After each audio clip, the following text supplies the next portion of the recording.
What is good, everybody? My name is Jacob, and I have been a die-hard Pistons fan since 2003. I am excited to see this team getting back to playing winning basketball.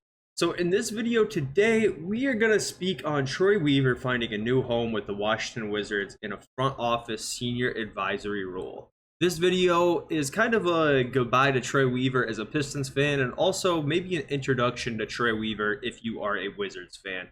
So, where do we even start with Troy?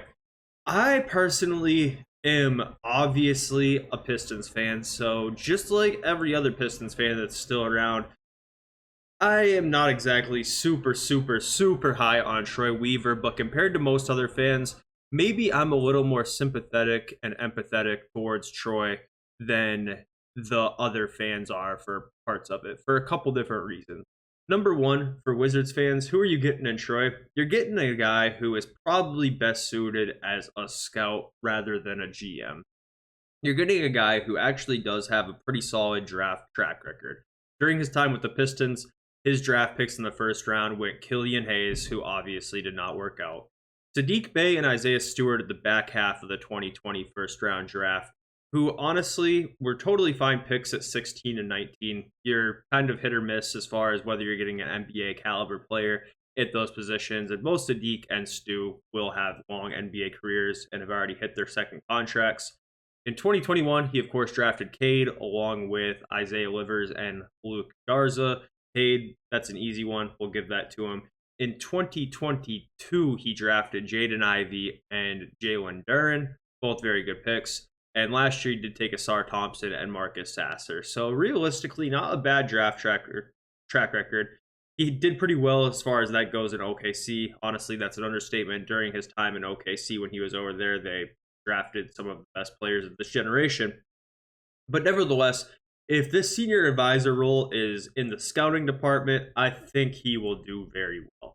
If you're asking Troy to give you input on prospects, young players, you're probably in a pretty good spot. Where Troy wasn't able to really bring it all together with the Pistons was as far as free agency goes, trades, and just overall roster construction, putting together a cohesive team that fits together. That was where Troy was not able to make things happen here in Detroit.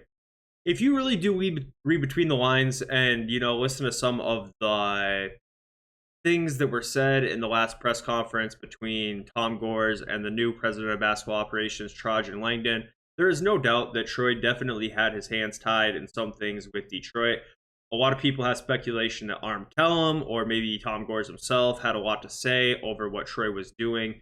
I know that they talked about how Troy got in shouting matches with Tom over who they should hire as the head coach. That makes a lot of people believe that maybe he wasn't the highest on Monty Williams or wanted somebody else other than Monty Williams.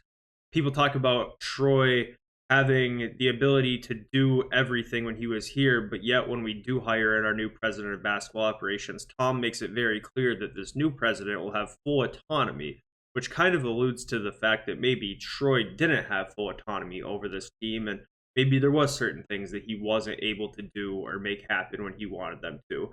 So realistically, if you're a Wizards fan, don't look at this guy as somebody who is just a complete airhead who doesn't know his left from his right and will only hurt your front office in an advisor role. I think that if what he's doing over there has anything to do with drafting players, which is definitely going to be an emphasis for the Wizards coming up, you've got a pretty good guy.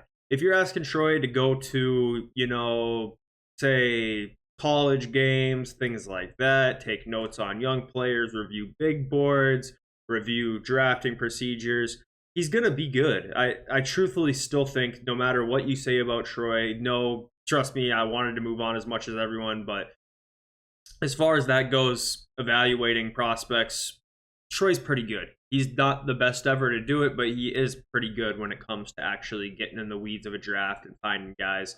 My two favorite picks for him, probably with his time with the Pistons, were the Isaiah Stewart pick in a vacuum. I don't like that we did have to give up future draft capital that is still tied up to get that pick. But either way, taking Isaiah Stewart at 19, that's a good player at the 19th spot. And Jalen Duren, same thing. At the time, was like kind of halfway in, halfway out on Duren. turns out that Duren is going to be a good player for the 13th pick. Now, will Jalen Duren ever develop into an all-star or a great center? That's yet to be seen. He's still only 20 years old, but the potential is there. And there's definitely players that were drafted above him in that draft that I can confidently say will not have as good a career as Jalen Duren. So I think that he did have a couple good picks there. And the other ones, say like Cade, Ivy, not only is the jury still out on their career, but those were kind of picks that fell into his lap. Obviously, people were talking about fade for Cade all year leading up to that draft. Everyone knew Cade was going to go number one. There probably was one or two GMs out there who maybe like Jalen Green more, but nevertheless, maybe a couple guys from Mobley, but nevertheless, it was pretty obvious Cade was the pick there. Same with Jaden Ivey at 5. After Keegan Murray went 4, there was a big tier break and pretty much the consensus mock for everybody after 5 with Jaden Ivey. So those were layup picks. I really like the Stu pick. I really like the Duren pick.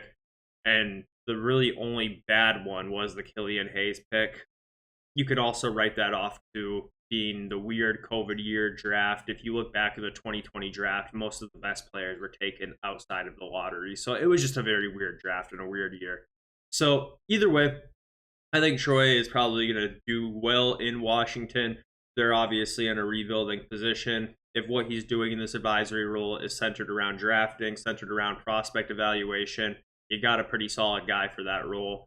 Definitely wouldn't want to take him over. I wouldn't want to see him be your GM if I was the Wizards, because I mean, yeah, but either way, it's not a bad thing. Definitely don't look at this guy as if he's some sort of idiot. He's not.